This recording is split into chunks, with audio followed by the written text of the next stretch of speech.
Hello guys! Today, ang ituturo ko sa inyo is all about special products. Product of a binomial and a trinomial. Okay, let's start. So, product of a binomial and a trinomial.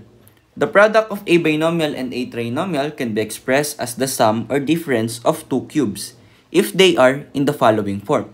So, ganitong form yung kailangan nating i-check para masabi nating or para ma-apply natin yung product ng binomial and a trinomial. Okay? So, if the given is not of the above forms, the pattern is not applicable. So, upon checking kung hindi itong dalawang form yung ating makikita, hindi natin pwedeng gamitin yung ating technique dito sa part na ito. Okay? Or yung product ng binomial and a trinomial. So, kapag naman ganito yung form nila, yung general form natin can be stated as this one and this one. So, kapag tinignan nyo siya, ang pinagkaiba lang nila is yung signs nila. Okay? So, this is yung ating binomial. Okay? Ito yung binomial natin. So, ito ay positive, ito ay negative. And then also sa ating trinomial, this is negative and this is positive. And then pagdating sa ating b square, sa ating trinomial, lagi siyang positive. Okay? Hindi siya magbabago. Okay? So, yung form natin na ito, isang binomial na a plus b or a minus b and isang trinomial. Okay? So, signs lang naman yung titingnan nyo dyan palagi. Okay? So you can see, kapag ganito yung mga form natin, ang lagi lang lalabas is either sum ng cube ng a and b or difference ng cube ng a and b. So, lagi lang siyang ganun. Okay? So, in-state din kanina, kung hindi naman ganito yung form, hindi natin pwedeng sabihin yung kanilang product is just a cube plus b cube or a cube minus b cube. Okay? So, it's important na kabisado natin or marunong tayong mag-identify first ano yung a and b and kung same form ba siya. Okay? So, yun yung pinaka-crucial na part dito. Yung pag-inspect kung nakaganitong form ba siya, either of the two forms. Kapag hindi, syempre, hindi siya applicable. Okay? So, to further understand yung lesson natin for today, so we have a few example na sasagutan natin and sa dulo ng ating video, meron din kayong sasagutan na isang example. Okay? For our first example, we have the product of x plus 3 multiplied by x cubed minus 3x plus 9.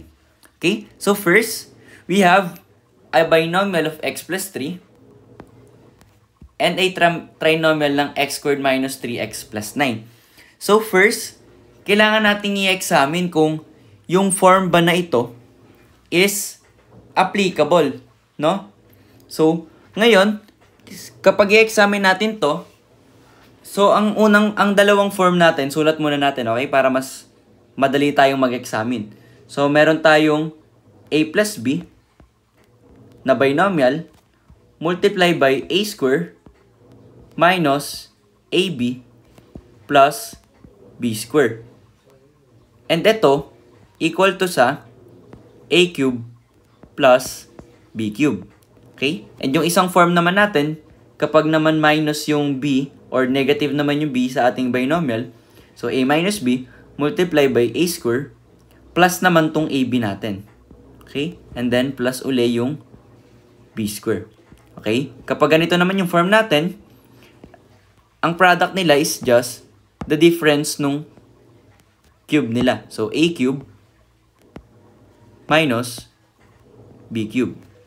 Okay? So, now, dito, i-check natin kung applicable ba yung ating product ng binomial and trinomial. So, kung tama man to, dapat itong x, ito yung a natin. And then yung 3, ito yung b natin. Okay? So, as you can notice, pwedeng applicable dito yung ating first form. Okay, dahil naka-positive yung ating a and b, yung b natin dito is naka-positive. Sa ating example, positive din to. Okay? So, let's see. So, kung a plus b, so that is x plus 3, tama naman.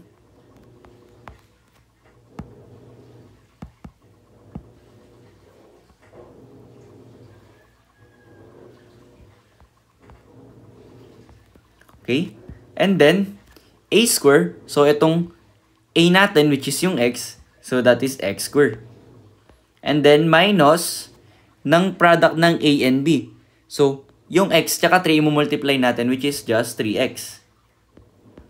Okay? Plus, twice, or rather, square nung b, which is ang b natin is 3. So, that is 3 times 3, that's 9. Okay? So, using this, eto, pag ginamit natin tong first form natin, dapat ito yung lalabas. Kung tama nga na x plus 3, yung ating binomial. And dito sa ating given, kung makikita nyo, parehas siya. Diba? Yung sign niya, ito, parehas na positive. And then ito, negative. And then ito, positive.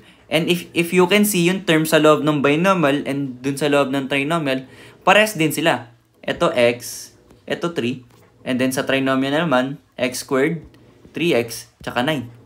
So by that, yung ating example number 1 pala is applicable dyan yung product ng binomial and a trinomial. In the form na yung product nila, kapag sinimplify mo, is just equals to etong a cube plus b cube. So kapag pala minultiply mo yan, equal lang siya sa sum ng cube ng a and b. So in this case, yung ating a is x. So equal pala to sa x cube plus yung b natin, which is yung 3. So that is 3 cube. So pag sinimplify ito, x cube, copy lang, plus yung 3 cube natin is 3 times 3 times 3. And that is 3 times 3, 9. And then 9 times 3 is 27. Okay? So, ito pala yung product ng ating example number 1. Okay? Applicable yung ating product of binomial and trinomial na technique. Okay? Dahil, chinek naman natin. Ito.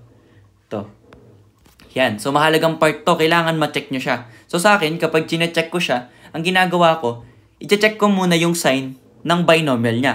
Kung positive siya, gagamitin ko lang yung ating general form. Kapag parehas yung lumabas sa general form na ginawa ko or na sinolve ko, and dun sa example natin, that means applicable siya. So, ganun yung pag-check ko para hindi ka na mahihirapan. Kasi madali namang i-check kung equal sila. Unang-una, kailangan equal yung terms nila. Okay?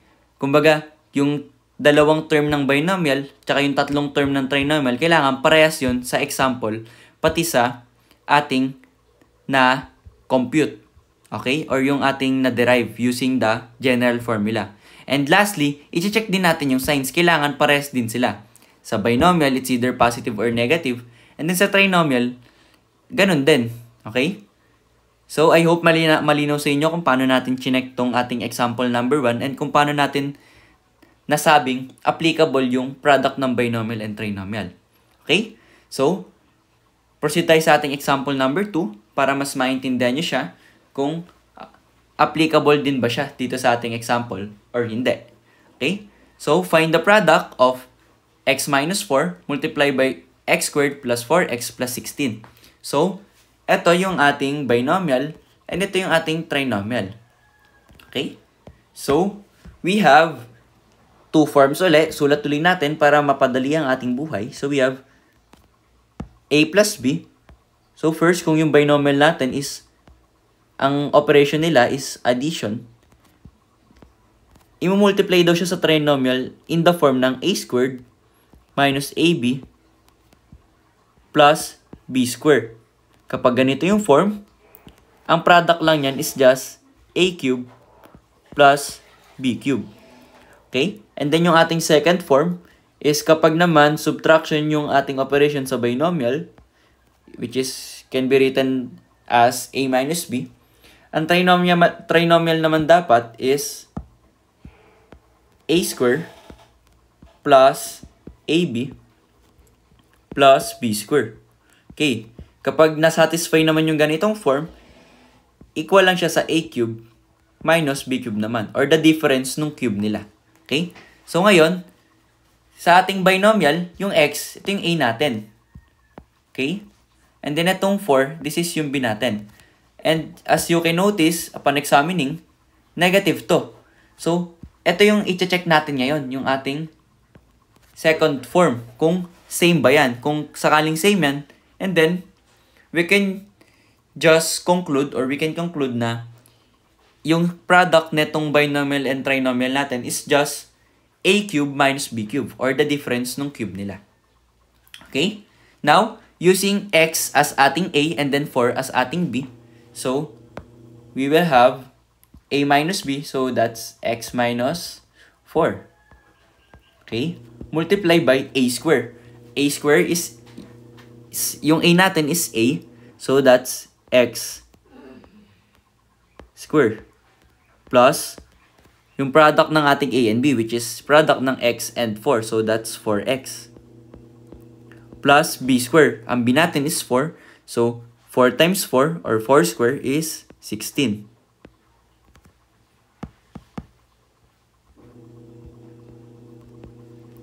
Now, let's see kung equal ba to, kung equal ba to sa ating example. Dahil ito ay na-derive natin to dito sa ating general form. Okay?